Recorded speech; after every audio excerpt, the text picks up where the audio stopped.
Hey folks, TV is on the air, and this is Oscar Guardian with you. We spent all of January traveling, and now we finally made it to Canada. And that means this week's show is coming out at the usual time for all of us. So make yourselves comfortable, hit the like button, and let's get started. Let's go. Right away, the show opens with the entrance of the local favorite. And that is without a doubt Sami Zayn. He's definitely lucky, because this week it's Canada, and next week it's already Saudi Arabia. So he's gonna be basking in the spotlight. The first thing he says is that nowhere does he believe in himself as much as he does in Montreal. Tomorrow, he'll have a chance to become the #1 contender for the company's main title. However, he's interrupted by Trick Williams. Trick says that Sami doesn't stand a chance and that they're on completely different levels. Of course, there were some rapper catchphrases thrown in, which I won't translate. Trick reminds him that the last time he had a title shot, it was in Canada, and back then, he couldn't get the job done. He lost. Williams, on the other hand, is a man who achieves every goal he sets for himself. Zayn admits that he lost that title match to Roman Reigns. And Trick does look like a future star. But here's what he disagrees with. They are absolutely not on the same level. Zayn is the best of the best, and maybe in 5 or 10 years, Trick will reach that same level. Of course, that's not a guarantee. Well, if you want to fight right now, just let me know. Williams says he'll have to decline that offer, since he already has a match against Damian Priest tonight in the show's main event. In fact, the bisexual Undertaker joins them right away.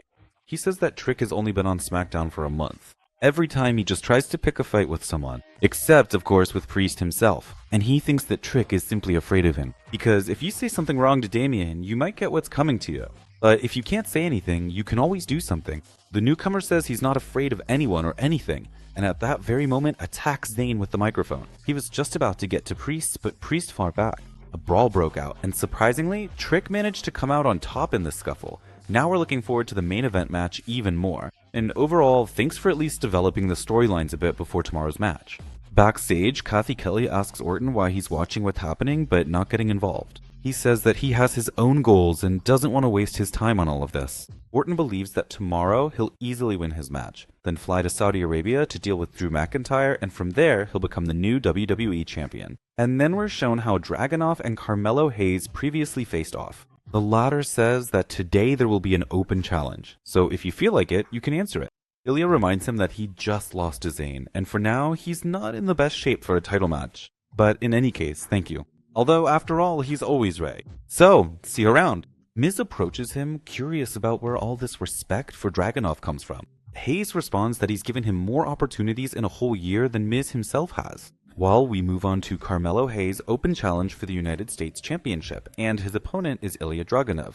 This isn't the first time we've seen them face off, and every time I really enjoy what they put on display. Of course, there are other people who could compete for the title, but that's exactly what Hayes is doing. So sometimes you can just go back to the classics.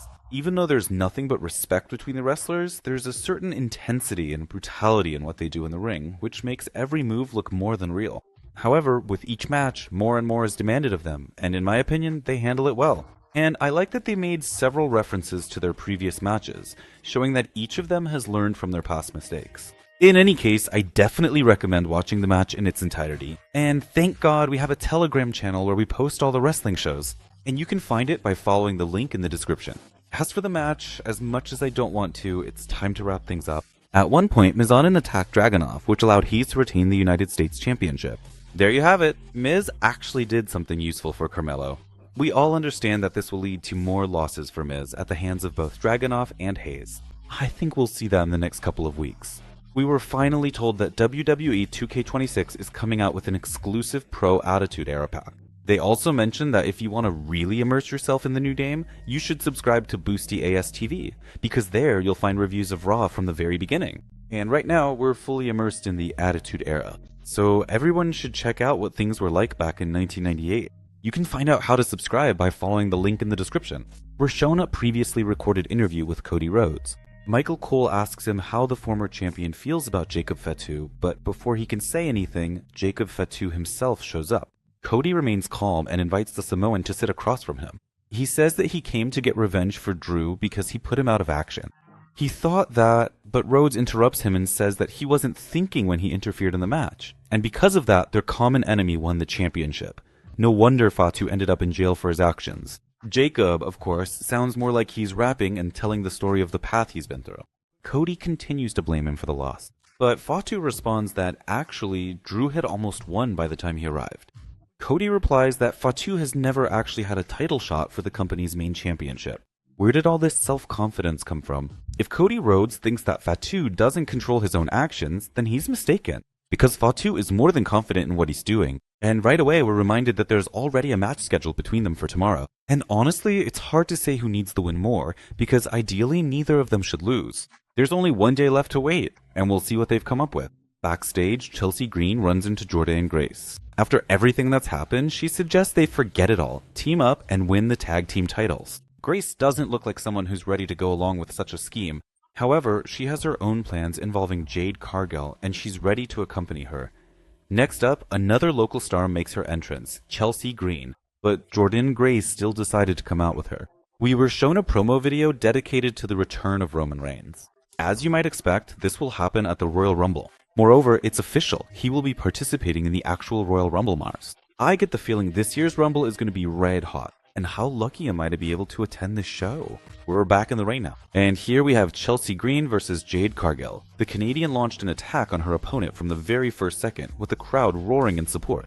There is no way they could give us the long match here. But at least they set everything up nicely to develop the storyline further. No matter how hard Chelsea tried, it was just impossible to believe she could win. So Jade wins and looks over at Grace. The champion showed what she's capable of and that she's not afraid of anyone.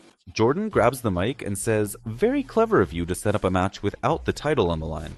Grace doesn't want to wait any longer, so she's ready to have the match right now. Jade just silently leaves, reminding everyone that she'll only agree to a match on her own terms. So today, she won't be defending the title. Sorry about that. Backstage, Charlotte and Alexa are talking about a lot is going on right now. But right now, the Royal Rumble is ahead of them. Charlotte actually won it last year, so she wants to do the same thing again this year. But for today, they want to focus on their tag team match. Next up, we have a tag team title match with the Wyatt family defending against MFT. I don't know why, but today I realized that I actually like Solo Sikoa's entrance music. I never felt that way before. Anyway, on the heel side today, it's Tama Tonga and Solo Sikoa. Over the past few months, we've seen way too many matches between them. And in my opinion, the fact that they added Bray Wyatt's lantern doesn't add anything to what's happening. And by the way, surprisingly, I was actually satisfied with what I saw today. Everything just seemed to go really well from start to finish. I don't see any point in making new champions, because at this point it's unclear what can even be done with them. In the end, of course, a brawl broke out between all the members of the factions. And that's when Wyatt's lantern came into decline. At one point, Loomis got hit right in the head with it, which caused him to lose. So, as you can guess, we have new tag team champions, MFT. So, let's give them a little congratulations hint. Backstage, they remember that Arthur is with the company, so he wants to take part in the Royal Rumble. He'll sweep well knowing that his balls are in Aldis' hands. That phrase made the manager uncomfortable, but they decided to talk about it later. AJ Styles came to see Aldis. The manager was surprised that he put his career on the line. He's not sure about what he's doing. It turns out Nick invited him here so he could talk to Shinsuke Nakamura. He's not too happy that Styles' career is on the line, so he suggests proving to everyone that AJ is ready for Gunther too. In the end, they agreed to have a match against each other tomorrow at Saturday Night Main Event. By the way, we finally reached what we've been building up to for several weeks. Tommaso Ciampa has finally left the company for good. So now we have Johnny Gargano versus Nathan Frazer. These wrestlers have put on great matches in the tag team division. I think it's no secret to anyone that they're also great in singles matches. I like it when wrestlers like these are given more time in the ring, because they make the most of every opportunity and give it their all. And today was no exception. It's also good that they're not neglecting the storyline. Even though it was built from backstage segments, they're still developing it somehow. So what exactly happened at the end of the match? Axiom put a mask on Candice LeRae, which for some reason made her unable to see anything, and she accidentally hit Johnny Gargano, who was trying to help her. After that, it was just a matter of time, and of course, Frazer picked up the win. Apparently, they wanted to continue the beatdown, but Candice saved her husband once again. They showed us a video dedicated to the show Unreal, which just recently came out on Netflix. It's simply a documentary about what goes on behind the scenes. It's already the second season, so everyone check it out. Some might say this kills wrestling, but come on, it's already been killed by everything else, so let's just watch and not make a fuss. Next, Drew McIntyre comes out to the ring, warmly welcomed by the crowd. However, he responds to them, "Welcome the champion in Canada." No one in this country has won anything important for 30 years, so they should be satisfied with what they have. As for Fatute, he doesn't care about what he's saying. Rhodes, in turn, won't get a rematch just like that, because he'll have to overcome many obstacles. He went over the people who will be participating in tomorrow's Fatal 4-Way match. None of them are a threat to him. He also put some emphasis on Sami Zayn. Even though the whole country is behind him, it doesn't mean anything. But there's a problem, because Zayn is so focused on the championship that he doesn't even notice he's disappointing his own son time and time again. And his son has felt this way since the very first day he opened his eyes, because he saw that Zayn was his father. And his message is simple. Whoever faces him at the Royal Rumble, he has just one phrase for them. Good luck. Personally, I think Zayn will be able to win his match in Canada tomorrow, and then, to thunderous support from the crowd, he'll lose to Drew at the Royal Rumble. Of course, they might push the fact that Zayn has never beaten him, and now the time has come, and I would be absolutely thrilled if it happened. Let Dan drop the title a week later, or face Cody Rhodes at Mania. All the possible outcomes are great, but in the end, he'll just lose, and Drew will go to Mania as champion. Trick Williams met Phoenix backstage, and they're still bickering. There's no talk of a rematch at all. But Phoenix got provoked here, so I think at some point this will play a role. Backstage, Kit Wilson. He's being asked about the attack on Matt Cardona. He says that someone has to protect the toxics in this company, and he's taken on that mission himself. Cardona himself came in and asked, "What's wrong with you, Kit?" Wilson starts listing things, but Matt doesn't care, because he just suggests settling everything in the ring. We move on to another match in which we'll find out who will be the next contenders for the women's tag team titles. Charlotte Flair and Alexa Bliss versus Julia and Kiana James, and versus Nia Jax and Lash Legend. It seems to me we've already seen so many almost identical matches that basically nothing can really surprise us anymore. Because the champions are on Raw, it all looks like it's the same girls fighting for some opportunities but never actually getting them. In any case, there's one thing you can be sure of: the performances the women put on in the ring. And even those who don't perform as well as the others manage to hide it well, since there are 6 people in the match and anyone can cover for them at any moment. Of course, all these teams have already announced that they will participate in the Royal Rumble, since that's basically the concept for this year. So we just treat this match as something rather routine. However, in any case, we've gotten the names of the women who will compete for the tag team titles. And surprisingly, those names are Julia and Kiana James. Legend hit her finisher on Alexis, and from there it was just a matter of time. Kiana simply ran in and made the pin. Backstage, Sami Zayn is walking around and runs into Damian Priest. They talk about how there's nothing but respect between them, and Zayn says he wants to have Priest back if needed. Priest replies that this is his match, and Zayn would be better off staying out of it. Zayn says, "Or what?"